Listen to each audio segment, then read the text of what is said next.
They call the INFJ the rarest personality type for a reason. It's not a curse, it's a secret weapon. But behind that quiet, perceptive gaze lies a reality few ever understand, a constant, rich, and often overwhelming inner world. You, my INFJ friend, are a walking paradox, a gentle storm in human form. You can stand in a room full of noise and still feel alone. You crave meaning like oxygen. You absorb energy like a sponge. And sometimes it feels like you're too awake in a world that keeps sleeping through its own beauty. People think you're calm because you don't react. They think you're detached because you don't explain. But they have no idea. Inside you, it's thunder and lightning, reflection and chaos, poetry and prayer. You see what's invisible? You feel what's unspoken. You carry empathy like armor and sometimes like a wound. This video is a deep dive into the beautiful and turbulent landscape of the INFJ mind.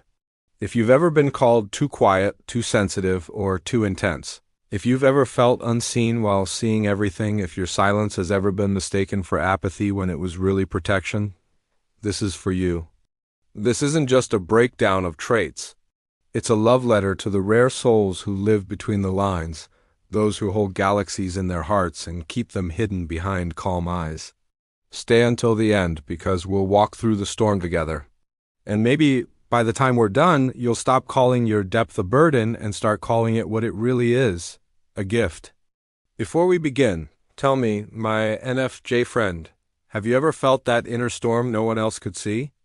Drop a comment, emoji, or share your story below.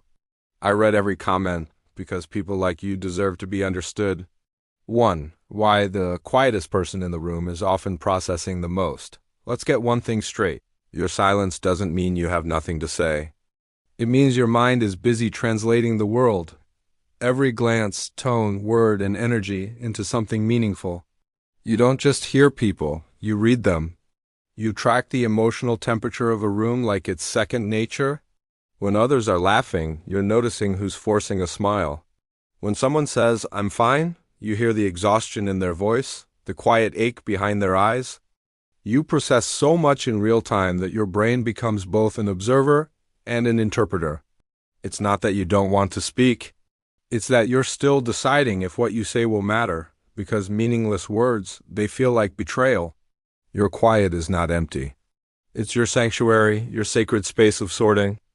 Inside it, you replay every moment, analyze every nuance, build empathy from fragments. And that takes energy, so much energy. So when people ask, "Why are you so quiet?" you want to say, "Because I'm hearing everything you're not." But instead, you just smile. You let them fill the silence while you read the story beneath it. Your calm is a cover for your sensitivity. Your stillness is your strength. When was the last time your silence said more than your words ever could? Share it below. I'd love to hear how your quiet has shaped the way you connect. 2. Exploring the hidden chaos behind the INFJ's perceptive gaze. Ever notice how your mind never really shuts up? Even when you're still, your inner world hums, processing, mapping, remembering, analyzing. You can be in the middle of a peaceful moment, and suddenly your brain pulls you into a flashback from 5 years ago. A sentence, a tone, a look dissected like evidence in an emotional crime scene. It's exhausting, isn't it? That endless loop of perception and reflection. You see everything and it costs you something. People tell you you're so intuitive, like it's magic. But they don't see the mental labor behind it, the constant scanning for meaning, the quiet burden of awareness. Your gaze holds chaos dressed in calm. You look peaceful, but inside there's a symphony of thought and empathy colliding. You sense someone's energy shift before they do. You pick up patterns before they're spoken. You read intentions that people don't even know they're broadcasting. It's a superpower, yes, but it's also a damn weight to carry. Because knowing too much means feeling too much, and feeling too much means constantly managing the chaos within. But here's the truth, that chaos is also your compass. It leads you toward truth, authenticity, purpose. It's why people come to you for advice, because your perception cuts through bullshit like a blade. Just remember, it's okay to rest your mind. You don't have to solve every emotional puzzle you sense. Sometimes it's okay to just feel without decoding. How do you ground yourself when your mind feels overstimulated by everything it picks up? 3. The painful gift of feeling everything too deeply to show it. INFJs don't just feel, they absorb. You don't watch pain, you carry it. You don't hear sadness, you taste it. You don't witness beauty, you ache from it. You feel emotions so vividly that sometimes you can't even tell if they're yours or someone else's. You cry for strangers, you hurt for the world. And sometimes you shut down, not because you don't care, but because you care too damn much. It's the paradox of the INFJ heart, a deep empathy that demands deep protection. So you hide it, you stay calm, you listen, you nod. Because how do you explain that you feel earthquakes in your chest every time someone speaks? From their pain? That your heart translates emotions no one else can even sense? The world teaches you that sensitivity is weakness. But your empathy, it's not weakness, it's ancient. It's spiritual. It's the language of souls who've been here before and remember how to love beyond reason. You walk through life open-hearted in a world that rewards numbness. You love without armor, and sometimes that means bleeding quietly behind closed doors. But here's what you must remember, my INFJ friend, your depth is not a flaw, it's your fingerprint. And it deserves protection, not punishment. That's where the healing begins, inside your own mind. Because when you feel this deeply, you also hear that inner voice, the critic that tells you you're too much, too emotional, too different. That voice isn't truth, it's a wound. And learning to quiet it is part of learning to honor your sensitivity instead of shame it. If this speaks to you, I want to share something that can help you take that inner journey. My book, Get Out of Your Head, was written for empaths and deep thinkers like you, for the INFJs who love the world but sometimes forget how to love themselves in it. It's a practical and spiritual guide to silencing that inner critic, that nagging voice that keeps you small, that convinces you to dim your light, that whispers you're never enough. In this book, we explore what causes those voices, why they seem to hold so much power, and most importantly, how to take it back. You'll learn how to cultivate positive lifestyle habits and mindfulness practices, overcome fear and self-limiting beliefs, reclaim your energy and move toward a better version of yourself.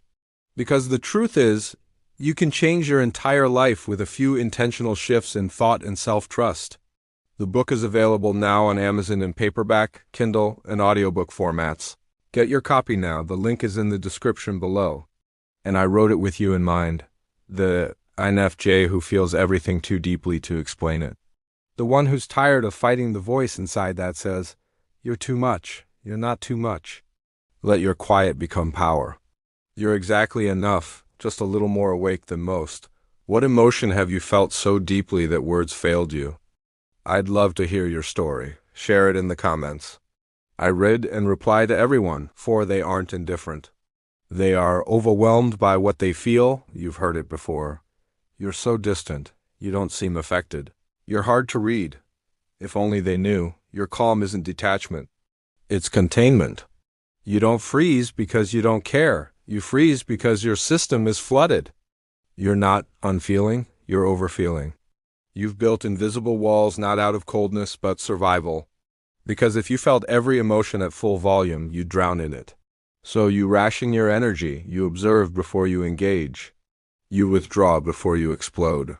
You seem composed, but inside, it's a storm you've learned to navigate, and that's not indifference. That's wisdom. Because here's the secret. When you feel as much as an INFJ does, you learn emotional minimalism. You don't waste energy on shallow reactions, you save it for what's real. You protect your inner world not out of pride, but because it's sacred ground. What's something people often misunderstand about your calmness? 5. A journey into the mind that sees souls and guards its own. You see people, not their masks, not their roles, them. You see their wounds before they do, their light before they claim it. It's why people are drawn to you. They feel safe in your presence, even when you say nothing. But that gift has a cost. Not everyone can meet you at your depth. You see souls and the world runs on surfaces. So you learn to guard yourself.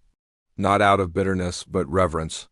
Because you've learned not everyone deserves access to your sacred space. You crave connection, yes, but you've also learned that solitude is your sanctuary. You heal in silence, you rebuild in reflection. And when you reemerge, it's always with more light. Your empathy is medicine, but it must start with you. So treat your sensitivity like sacred ground. Because it is. What's one boundary that has helped protect your peace and energy? The calmest minds often hide the loudest storms.